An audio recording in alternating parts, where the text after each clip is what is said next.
జగన్ అంటే జనం, జనం అంటే జగన్ అనే నినాదంతో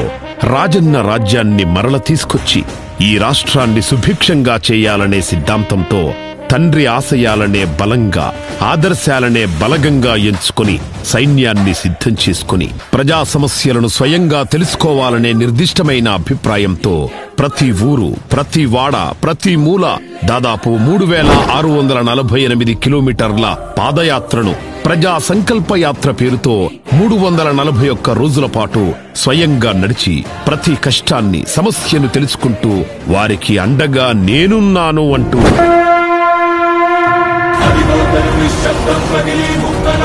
భీకర దృశ్యం అలలెగసిన తడి అలకడి ఆగ్రహ తేజమై రూపుదాల్చిన సత్యం ఆగ్రహ పరాయణ దీక్షా పర్వం అహో ఆరంభం.